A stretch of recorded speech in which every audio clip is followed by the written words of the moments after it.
Okay, so what I want to do is I want to go through these quickly with you. I will put up the answers on Schoology as well. But I'm reminding you that the focus or the main piece of these guys is that this horizontal and this vertical motion are independent, right? So you have to make sure when they give you a velocity or they give you a distance, you have to figure out which one is it. Is it x or is it y, right? And then we can use the x's to figure out stuff in the y. We can use the y's to figure out stuff in the x, right? So let's roll through. Number one is almost basically the exactly same thing as you did with that we did together with the practice problem. Stone thrown horizontally at 5 meters per second from the top of a cliff at 78.4 meters high. How long does it take to get to the bottom? So we want time, right? So we're going to switch it around. Our equation that we used here, right? Remember this from yesterday? If I take away all of our writings from yesterday, oops, well, I thought I had done that, but yes. If I take that away, we're using this equation, right? This is 0, this is 0. So we basically get that distance in the y, how far it goes, is equal to 1/2 gravity times time squared. Are you with me? And I use that. And again, don't get confused with how the textbook lists it here, because they give you a negative 2y over g. They use g instead of a. G just being gravitational acceleration, right? They put the negative there because they made this positive when we made gravity negative. So I don't want you to get confused. I'll put up an actual written piece of my own so you can see how we did it together. I wanted to show you how the textbook had it as well. And I simply plug in my numbers. My y is my 78.4. Notice that is negative, right? Because we're starting here and it's dropping this distance, and downward is negative. And then negative 9.80 is how we would have done it. They have it as positive with the negative sign on top. And I get 4 seconds. So it takes about 4 seconds, or almost, in this case, exactly 4 seconds, to go 78 meters down, which is a pretty large drop. Are you with me there? Again, that was the exact same equation that we used in the practice problem yesterday.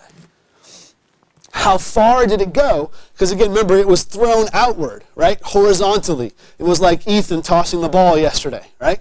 Tossing it forward. So we're going to use this distance as velocity times time, right? But in this case, it's x. Now we're dealing horizontally, right? So 5 meters per second is how fast we said it was tossed. 4 seconds is the time it took, and that would give you 20 meters. They made it scientific notation because, of course, 20 is only one significant digit, so that's why they made it scientific notation. Any questions there? Excuse me. There was lots of writing for many of you in your pieces, but I want to make sure that you're comfortable with me. Y motion, X motion, right? And then C, they wanted you to find the two components. So we wanted to know what's the stone's velocity, both in the horizontal and in the vertical, right? Well, the vertical they gave you, right? That was 5.0. We're assuming it's not going to slow down because of the air resistance, right? We're in this ideal world where we get rid of air resistance. So that's just going to be 5.0. Well, how can we find the y velocity? That's what we want, right? Well, I'm just going to use our equation that VF is VI plus AT.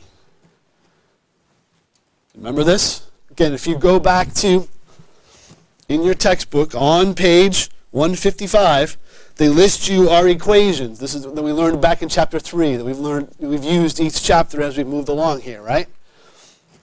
So we're just simply finding our final velocity. What is our initial velocity in the y direction?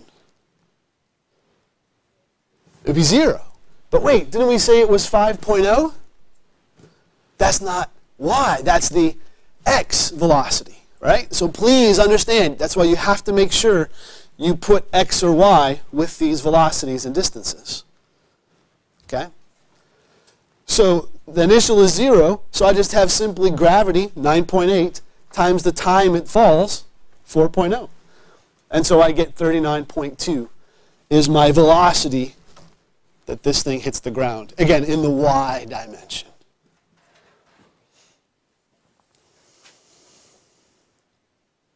Are you with me, my friends?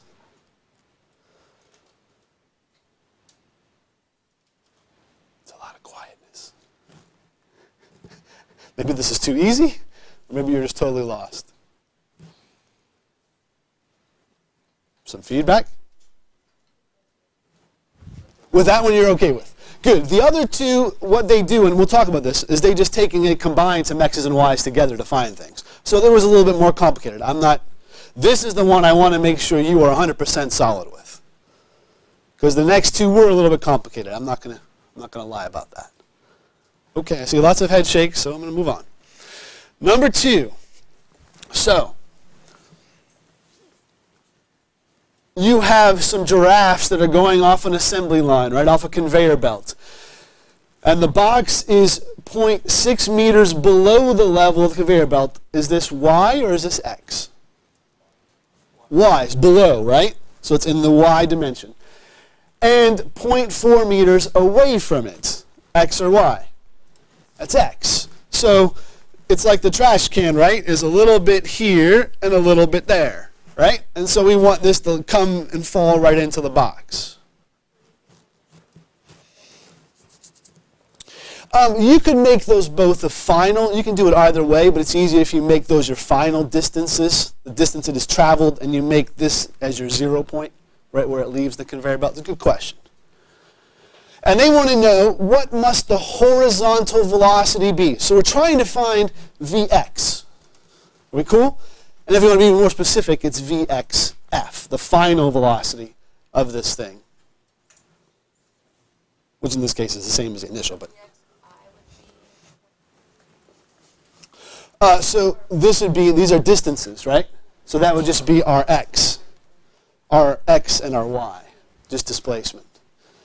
Question? Okay. So we're going to take our same equation that we used here, right? We're going to take our same equation we used here, and we're going to solve it out and get t by itself, just like we did yesterday, right? And we're doing that because we want to find velocity in the x direction, right? If we're trying to find velocity in the x, there's only two things we need, right? We need the distance in the x, and we need the time. Does that make sense?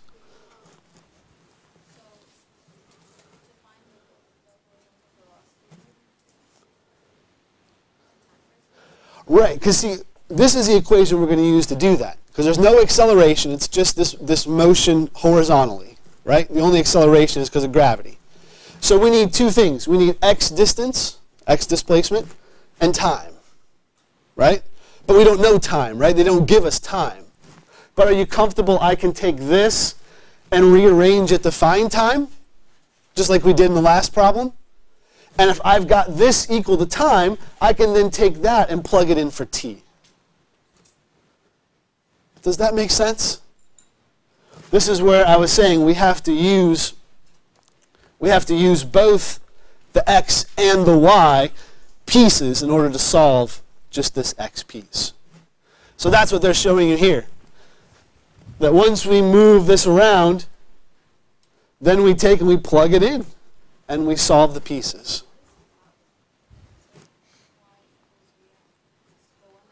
This here, it's the exact same equation as this. It's just written in a slightly different way, just with a little different lettering. But it is the same thing. That our final displacement is equal to initial plus VIT plus 1/2 AT squared. And that's why I'm telling you, I'll rewrite this for you. I just didn't have time to finish it up this morning. I'm almost done with it. I'll put it up on Schoology for you so you can see it. And you come out to be 1 meters. Now I saw a couple of you had 1.1. Was that how it rounded better? Because they may have, significant digit may not have been right. 1.1 sounds better to me. Okay. So 1.1 is what that would have come out to be as your final velocity. But again, the only trick here was that we took our y stuff to find t, and then took that t and plugged it in to find our x velocity. You could have even, I would have been fine with, if you wanted to actually solve this first, like find your t, plug in your y distance and your gravity and get a t, and then simply divide 0.4 by that time you found. That would have been fine as well. You'd have gotten the same answer. Any questions there?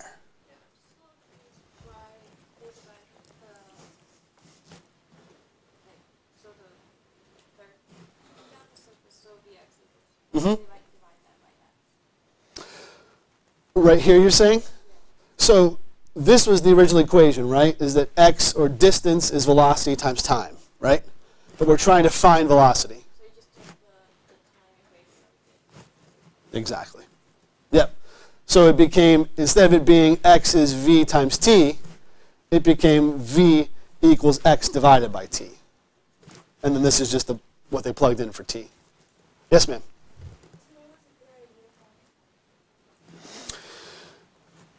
And as with all of these problems, it depends on what you're looking for. The whole reason we decided to find time here was because in order to find velocity, I have to have distance and time. Right? Because velocity is distance over time, right? And if I don't have those two pieces, then I can't solve it. Does that make sense? So no, please don't think that you always have to find time. In this case, we needed time, and the only way to find it was to go through the y component. Good question.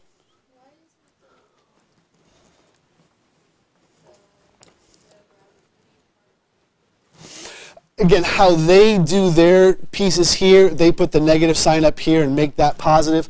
On the writing that I do for you, I made it just like we did yesterday, where it's negative. You'll get the same answer either way.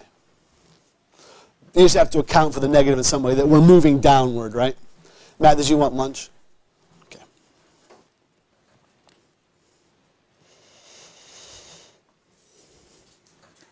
Other questions there? And again, a little tricky. I'm not opposed to that. A little tricky. Let's look at 3. Number 3 is a very similar piece. Okay? So, what are we trying to find in number 3?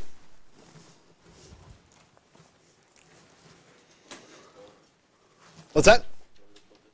Vertical distance says how far do they fall from the edge, right?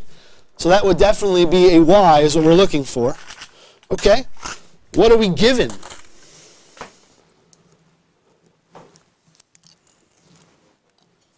I'm sorry, I'm deaf. Okay, we're given horizontal speed, which is 2.0. That's our x speed, right? And then what's that 7.0 centimeters? He said it, but I just want to make sure y'all heard it. That's horizontal distance, which is not the easiest to get, right? Because they say 7 centimeters from the edge of the counter. They're meaning horizontally. And that's tough. That's tough. They don't make that very clear there.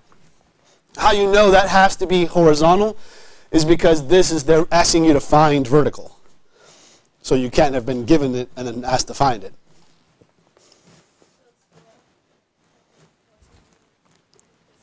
Right. Centimeters is distance. Mm-hmm. So we're trying to find vertical distance, right? We're trying to find the y. Again, back to this equation. We're trying to find this, right? Are y'all with me? We're trying to find that distance it falls. Okay? Oops. Again, we're going to start that. There we go. We're going to start with, of course, that this is 0, right?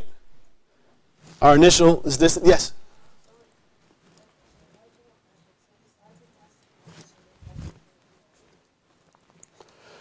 So, you're sliding these ice cream sundaes across the counter, right? The server catches the sundae 7 centimeters from the edge. So it's actually come off the edge and has started to fall when they catch it. It's a physics problem, right? It's contrived. It's life. Okay? Does that make sense now, Joyce? What's that? So the 7 is actually your x. It's moved this far out of it. We want to know how far did it drop. As we're trying to find that y distance. Okay? So because we know our x distance and our x velocity, we can solve for time, right? Just like we did in the last one. How we switched around the equation from y to solve for time. And then again, we don't know our time, so I can take that equation and I can plug it in with our time. You can either solve that t first, go ahead and solve it out, and then plug in the number, or like they did here, just plug in the actual equation. Either way, you'll get the same answer. Are you comfortable where they got this equation? The 1/2 gt squared? That's the same as this, right? But my initial distance was 0, my initial velocity was 0, so both those terms went away, and I just basically got the distance is 1/2 at squared.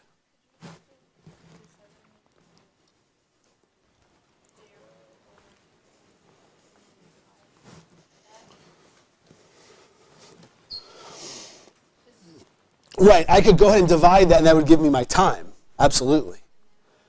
And then you would plug that time in for the t. And then just square that time, multiply it by 9.8, multiply it by 1/2, and you'd have your answer. Absolutely, yeah. And so that will give you a negative number here, but of course we know that just means it's fallen downward. That's all that sign is meaning for us.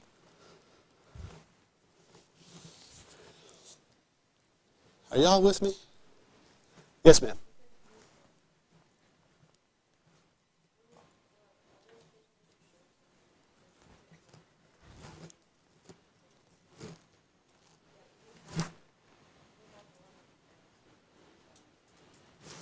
So this is actually the equation we used in this problem to solve. Because we wanted to find this. This was what we were trying to find. Right. These were 0 and we didn't know time. So we had to take and solve for this time because I knew both of those guys. And once I knew that time, I could take and plug it in for there.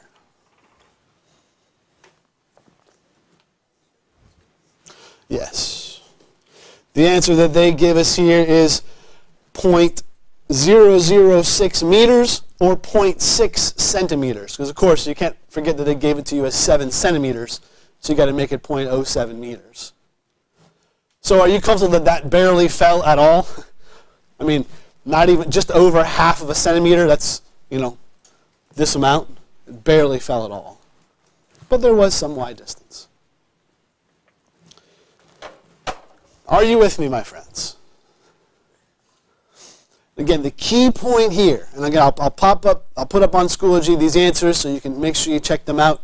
The key point is horizontal, this motion, vertical, this motion, they're independent, right? But because it's all one motion, it's all one dropping, all one moving, you can use the different pieces to find parts of x or y. All right, let's look at the next piece, where we're talking about angled launches in your textbook. I'm still in 6.1 on page 156 if you want to go there with me. We're talking about football. If you were watching any of these football games over the weekend, you saw some interesting punts, some interesting pieces that were happening. And there's some pieces that I want to show you.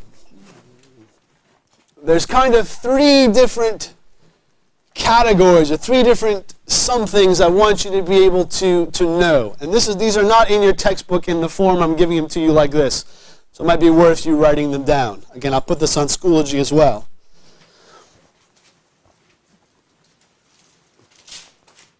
Hang time we've already found, right? Hang time, you notice that's the same equation that we used before. That time is 2 times the initial velocity divided by acceleration. The same thing we were just using previously. What do we mean by hang time? Can somebody give me a... How long something hangs in the air? Good. Can we use a different word other than hang? How long it stays up, right? So again, imagine a kicker kicking a punt. Boom, off his foot. Even, or they used to. I guess they don't do it as much anymore. They used to actually put a timer on those punts. And they could show you how long the ball was in the air. So that's what we're talking about. How long does it stay up in the air? Right? And again, we're using these same things as before, that the distance initial and distance final are 0. Because you've gone up and you've come back down. Does that make sense? Because the same height that he kicked the ball is the same height the guy catches the ball. Right? So that's our hang time. What do we mean by maximum height? The highest it gets. There's another word that they use in rockets that talk about what that top height is. The apogee. Brian has used that word a couple of times here with you guys. Apogee meaning the maximum height that it's going to travel, right? That's one of the things we're going to calculate. How can we calculate? Is by this, right? And you notice this is the exact same equation we've been using, right? Distance final is initial plus the initial velocity times time plus 1/2 AT squared. But there is a little caveat you have to use here. You're only using half of the hang time to get the maximum height. Why is that? It has to come back down, right? If I took the whole time, then your rocket goes nowhere, right? As far as the y dimension goes, it just went up and came back down, right? So we have to use half of that hang time. And range, we used this word yesterday with you. What do we mean by range? How far it goes in the x, right? Horizontally, how far it traveled. Okay? We, with our rockets that we're going to fire, we're trying to minimize our range. We're going to try and fire it straight up in the air, and hopefully with our aerodynamics, it's not going to go too far. Why? Because we have to go find it. We have GPS, we have other things that will help us, but we don't want to spend hours looking for our rocket. It's much easier if it comes down pretty close to where we shoot it from. So there will be some, that will be your wind that will be pushing it, but for the most part, it's going to be going straight up. It may tilt one little bit one way or the other, but the acceleration should be mostly in the y direction. So again, that's why, and you notice there's no acceleration in that equation. You're exactly right. So these equations are kind of minimizing any of those other pieces that might be accelerating it. It's a good call. Are you with me, my friends? So, when you look at the practice problem that's there, numbers 4 and number 5, right? On page 157, are you comfortable? These are the equations we'll use to solve those guys. They give you an angle that here, this guy kicked it at this angle with this initial velocity. How far is it going to go? How high is it going to go? How long is it going to be up there? Does that make sense? All right, give it a shot. That's what I'm looking for you to do. Again, on page 157. This is 6.1 still. I'm looking forward to doing numbers 4 and 5. Before I lose your attention here, tomorrow Brian will be here to go over the last bit of stuff for our rockets. If you didn't hear me yesterday, we were talking about doing the January launch date, but the club they were with, they moved it up to this weekend, and there was just no way we were going to be ready for it. So we were doing it in February. Will be our launch. It's February 18, I think it is, a Sunday. The day before President's Day. So we actually get the next day off, which is nice. We'll talk about how that works, whether you have to come. We certainly want at least one person from each group. We'd love to have you all there, but we'll talk as we get closer to that. There's actually a Friday we're going to meet with Brian after school because he's got a bunch of things to talk about the actual launch. There's protocols and stuff. We'll talk about that. Yeah, the launch site is over on the eastern shore, so it's not quite 2. It's probably an hour and a half to get over there. Because again, these rockets go distances, right? We can't just shoot them straight up and have them come back down into our laps. So it was basically these big farm fields that these owners have said that this rocket club can shoot their rockets from, and if it goes a mile down the road, we can go get it. So, what's that? I don't know all those details. It'll be fairly early. I think that 8 or 9 o'clock is when we can begin. And we're better to be there and get stuff done so we can get home. We'll talk much more about that. So that's tomorrow. Tomorrow is Thursday, right? Okay, just making sure. And then Friday, we have one of our esteemed alumni who's going to come and chat with you guys, Matthew Fennell, who was in the engineering program out at Walla Walla, almost done, if I'm not mistaken. I think he's a senior this year. Is home and was anxious to come and chat with you all a little bit, and I said, sure, love to have you come speak to these guys. So he'll give you some good information. We've got a number of our students who are out at Walla Walla now in the engineering program. It's a good place. So I'm anxious to hear what Matt has to say. So that's our next 2 days. I will still take a peek at this from you tomorrow. I'll probably end up just posting the answers up online, and you can take a look at them that way. Okay? Just so you have an idea of what's coming up. I am expecting, by the way, that Monday is when I want to spend and give you the day to work on your rockets. So I expect you to have all your materials ready to go for the rockets on Monday, for your payload.